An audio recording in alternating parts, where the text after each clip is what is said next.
Et la proposition de Ford pour la continuité de son modèle Mustang, c'est ça. Ça marche. Mais en plus, apparemment, tu peux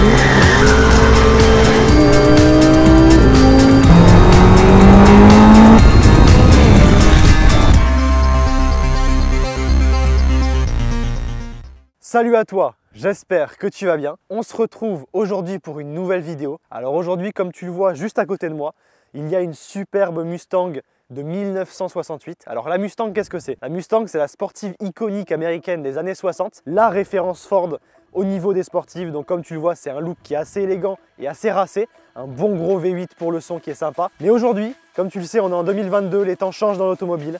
Et la proposition de Ford pour la continuité de son modèle Mustang, c'est ça.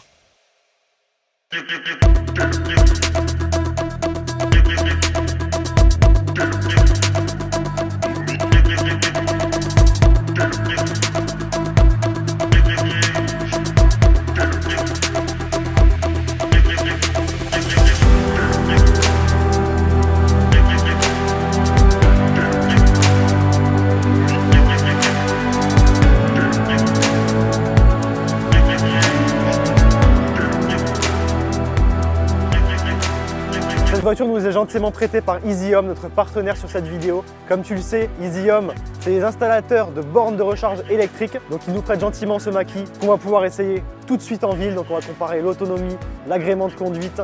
Et puis évidemment, comme on est sur une chaîne un peu passion d'automobile, on va pouvoir essayer de le tester aussi sur des petites routes pour voir ce qu'il donne. Est-ce que ce Mustang fait honneur à son blason? C'est ce qu'on va découvrir tout de suite.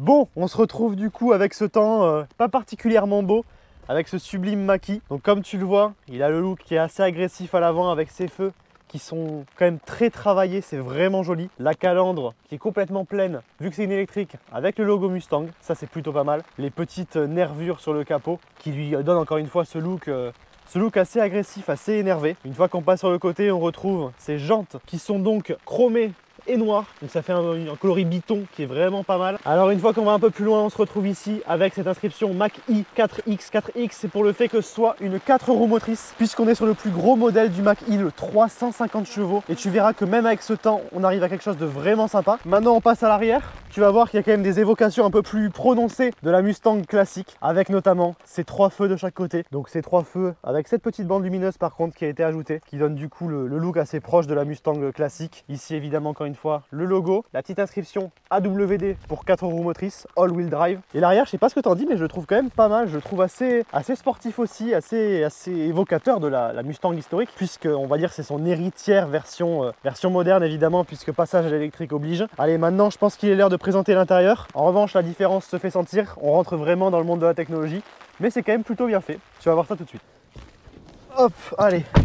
Alors une fois à l'intérieur, du coup tu te retrouves devant toi avec ce volant Balger Mustang, tout en cuir, surpiqué de rouge. Ça quand même c'est vraiment sympa pour la petite évocation au sport. Tu as ce premier écran qui est tout en longueur, qui du coup vient remplacer tout ce qui est compteur de vitesse, indication de charge, et il y a également les voyants, les modes de conduite, donc ça c'est plutôt cool. Petit point que je préfère notamment par rapport à la Tesla, puisque tu n'as pas à décrocher les yeux de la route plus que ça pour voir ta vitesse. Et à côté du coup, regarde à ta droite, on passe vraiment dans le monde de la technologie avec cet immense écran. Côté design, mais que j'adore, c'est ce bouton qui est intégré à l'écran en fait. Donc là c'est du tactile au milieu et autour tu as ce bouton qui est vraiment bien fini, donc ça c'est vraiment sympa. L'écran est vraiment super pratique, tu as ici toute la zone CarPlay. Donc voilà, sur ton CarPlay tu vas retrouver par exemple ton GPS, ta musique, des recherches, tes messages. Tu peux passer ici du coup à la dalle de ton téléphone avec tout ce qu'il faut, notamment l'application ChargeMap pour chercher une borne de recharge. Et en dessous tu as du coup la partie réservée plus au véhicule en lui-même.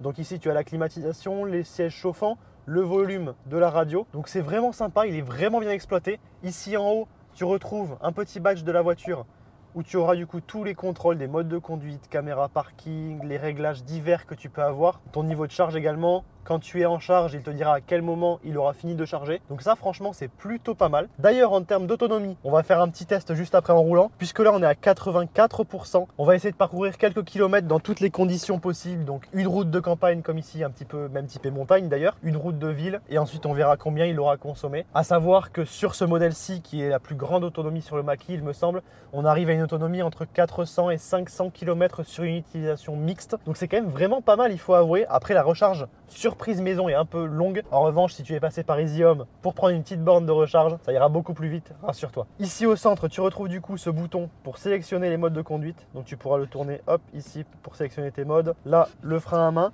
Là, tu as un emplacement de recharge par induction, un emplacement pour mettre ton câble. Et après aussi, ces petites LED qui sont sympas, que tu peux mettre des couleurs que tu veux. Il y a, il me semble, une gamme de 10 couleurs. Ici, tu as quelques rangements du coup, où tu peux mettre tout un tas de choses. Un accoudoir, c'est plutôt sympa. Et maintenant, on va passer aux places arrière. Alors, une fois arrivé à l'arrière du coup, bah, tu te rends compte que tu es vraiment à l'aise. Le siège à l'avant est plus qu'avancé pour moi, il a même été reculé. J'ai la place pour les genoux, j'ai la place pour la tête au niveau du haillon. Donc même si tu es grand, sachant que je mesure 1m86, tu pourras totalement te sentir à ton aise à l'arrière de ce Mach-E. Les sièges sont très confortables, j'en ai pas parlé, mais ils sont vraiment sublimes, ils sont confortables, ils sont surpiqués en rouge, donc ça fait encore une petite évocation au sport.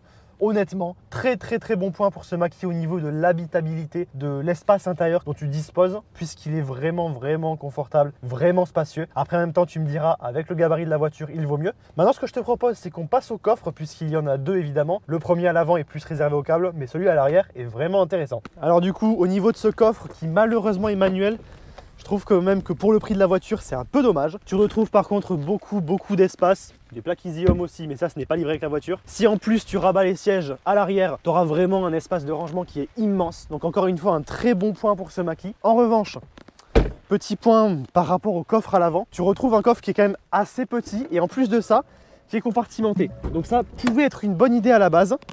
Malheureusement, je ne sais pas si ça a été bien exploité. Puisque le compartiment est quand même vraiment petit, on se dit que pour la taille du capot, il aurait pu avoir plus de place. Après, je présume que là, c'est tout ce qui est moteur. Donc là, du coup, tu retrouves un câble de charge et d'autres compartiments. Malheureusement, c'est quand même assez restreint, comme je disais. Donc bon, après, c'est suffisant. Ça peut mettre quelques petites courses quand tu vas acheter quelques petites choses, mais dans l'ensemble ça va. L'espace de rangement est très bon, l'espace à bord est très bon, le look est génial. Maintenant, ce que je te propose, c'est qu'on aille l'essayer. On va pouvoir du coup découvrir ce que ces 4 roues motrices et ce Mach-E, malgré ses 350 chevaux, peuvent faire sous la pluie. Et reste bien connecté, car la semaine prochaine, il y aura une énorme surprise sur la chaîne. Cette vidéo marque le début d'une série de vidéos qui arrivent et on va se régaler, crois-moi. Allez, c'est parti pour l'essayer. Bon, on se retrouve du coup avec le Mach-E. Malheureusement, vu le temps et le sol, je ne pourrais pas vraiment te montrer la tenue de route et l'adhérence qu'il a en virage. Par contre, t'en fais pas pour ça, il y a un beau projet qui arrive. Suis bien les vidéos des prochaines semaines si ça t'intéresse. Donc déjà, première chose qu'on remarque évidemment, c'est le silence à bord et le confort qu'on retrouve dans ce Mach-E, c'est impressionnant. Toi, en fait, comment tu te sens à l'intérieur en tant que passager? Déjà, de une, il y a le siège chauffant, super confortable. En plus, je me sens dans mon cocon, quoi, genre rassurée. Ouais, tu te sens en sécurité. Voilà, tu te sens pas, tu te sens en sécurité, quoi. Ouais. Alors écoute, j'ai une ligne droite devant moi. On va pouvoir en profiter pour montrer un petit peu les performances du Mach-E. Allez, c'est parti. Ça marche. Waouh. Ah, il marche fort. Ah, puis les freins, ils sont là. Hein. Regarde, même en temps de pluie, etc. Ouais, en fait, c'est ça. Genre, ça freine super bien. Ouais, en plus. Et dès que tu veux freiner, ça freine, en fait. Ouais, en plus, il est joueur. Là, il a un peu joué de l'arrière. Je m'attendais pas à ça du tout. Hein. C'est ça. Et puis même une caisse comme ça, SUV un peu, je peux te dire, ouais, c'est lourd, ça va pas avancer et tout. Ouais, c'est ça. T'as quand même 2 tonnes 1. Avec nous dedans, on arrive à 2 tonnes 2. Allez, on arrive maintenant du coup sur une route typée un peu montagne. Ouais, avec des virages très serrés. On va pouvoir voir un petit peu l'agilité qu'il a sur ces routes-là.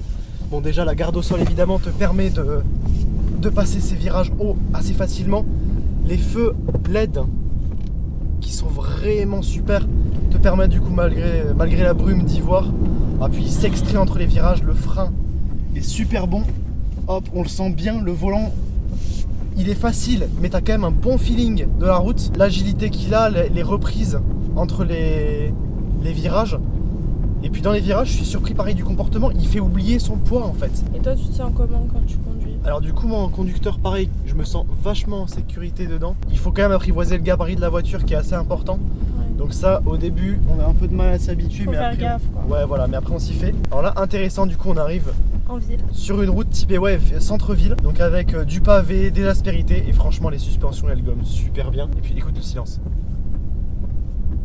Sachant qu'on est sur des pavés, c'est quand même vraiment bien.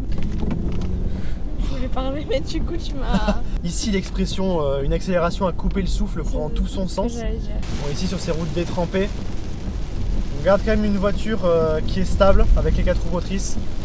Tu l'entends pas glisser, tu gardes un petit peu d'accélérateur et tout se passe bien. Tu peux quand même freiner assez fort. On va faire un test d'ailleurs. Hop, imaginons que je dois freiner vite. Bon c'est parfait, hein, il a même pas glissé, il n'y a pas eu de souci. Tu peux accélérer aussi. Elle est super saine, elle est super sécurisante, super rassurante. Et elle peut être joueuse aussi, comme tu le vois ici. On comprend bien en fait finalement pourquoi elle a ce badge Mustang. Bien qu'elle soit électrique SUV, elle hérite quand même, je pense, d'une partie de l'âme de la Mustang originelle. C'est-à-dire le côté sportif, le côté abouti de la voiture, le côté fun aussi. Parce que bon, pour l'instant on ne peut pas trop l'exploiter, mais tu le découvriras pareil dans les prochains tournages. Elle est vraiment fun. Les freinages se font facilement. La seule crainte qu'il y a, c'est quand on croise quelqu'un d'autre en face, on a toujours peur de ne pas passer. Pourtant on passe toujours, mais c'est le seul petit bémol on va dire, c'est que en fait paraît plus imposant quand on est au volant que ce qu'il l'est réellement. Donc tu as souvent des craintes, mais au final ces craintes sont souvent injustifiées. Ouais, mais après il est quand même imposant. Ah il est imposant, hein, ça se voit quoi, il a de la gueule, tu vois aussi. Ouais. Mais franchement je suis surpris du comportement qu'il a sous pluie. Pourtant là je veux dire je m'amuse avec hein, clairement. Je m'amuse vraiment avec. Et il garde un comportement qui est très sain. Qui est très rassurant. Franchement je suis bluffé par ce Mach-E. Allez maintenant on se retrouve du coup sur des routes un peu plus on va dire grandes, communes. Alors du coup le régulateur, tu te mets ici. Et voilà, maintenant tu peux totalement te préoccuper de rien en fait, la voiture va gérer toute seule. Malgré la pluie, elle arrive quand même à lire les démarcations sur le sol. Alors du coup on en profite maintenant pour parler un peu du ressenti que tu as. Là c'est on va dire trajet typé autoroute, elle est super silencieuse, elle est super agréable. Pratique. Ouais, elle est aussi très pratique. Parce qu'en plus de ça, comme on va le voir un peu après, elle est très polyvalente. On a été sur une route un peu typée montagne où on a pu vraiment s'amuser tout en restant en sécurité. On était ensuite là maintenant sur une route plus grande, on est passé en ville. En fait elle sait tout faire. Bon alors on va essayer de faire quelque chose qui n'est pas vraiment commun pour un SUV électrique. T'es prête?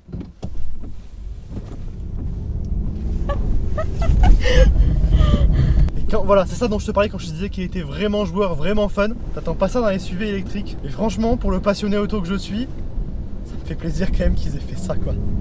Mais en plus apparemment tu peux mettre un petit son sur l'application que malheureusement aujourd'hui je ne pourrais pas connecter, dont je n'ai pas parlé d'ailleurs, c'est vrai. Tu peux mettre un son de V8.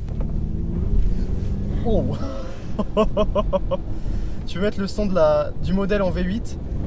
Wouh.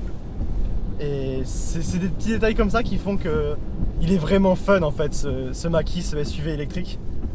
Et franchement, merci Ford d'avoir pensé à tous ces détails pour les passionnés auto et pour l'héritage du nom Mustang. Ce Mach-E mérite son nom et c'est vraiment cool. Bon, on a environ fait 35 km en usage mixte, donc on aura fait de la ville, de l'autoroute, de l'usage sportif. J'ai perdu 15% pour ces 35 km. Ça paraît beaucoup, mais en même temps, l'usage sportif, on a fait perdre la bonne partie quand même, on va pas se mentir. Si tu es quelqu'un de sage, tu auras entre 400 et 500 km. Si tu aimes un petit peu t'amuser avec la voiture, elle demande que ça, donc c'est vrai que quand t'aimes ce côté fun, c'est assez dur de résister. Tu auras plutôt environ 300-350 km d'autonomie, ce qui est quand même assez honorable pour les performances, les 350 chevaux, mais aussi du coup le poids de la voiture, les 2 tonnes 1. Donc franchement, plutôt agréablement surpris sur cette autonomie. Et franchement, je trouve que Ford a fait un énorme effort et un énorme travail là-dessus. Bon bah écoute, c'est la fin de cette vidéo, cet essai du Mach-E. Honnêtement, très agréablement surpris. À la question, est-ce qu'il honore son blason, est-ce qu'il honore le nom Mustang? Je dirais oui et non. Évidemment, c'est pas la vraie Mustang, c'est pas une sportive. Ça aurait été une sportive électrique, ça aurait été différent. Là, c'est un SUV. Mais de là à dire que ce n'est pas une Mustang, j'irai pas jusque-là pour le côté sportif et fun en fait de la voiture. C'est pas un SUV normal, c'est un SUV avec lequel tu pourras t'amuser réellement. C'est pas juste de l'accélération, les 350 chevaux sont bien, mais il n'y a pas que ça en fait, il y a vraiment du fun. Tu peux t'amuser avec, il te laisse de la liberté, il te laisse du plaisir de conduite. C'est vraiment exceptionnel quand même sur une électrique SUV, tu te dis que ça va être aseptisé à mort. Et en fait, pas tant que ça. Je sais pas ce que toi t'en as pensé. De base, je pensais que ça allait être une voiture assez banale, enfin électrique quoi. Ouais. Et au final, j'ai vu plein de points positifs.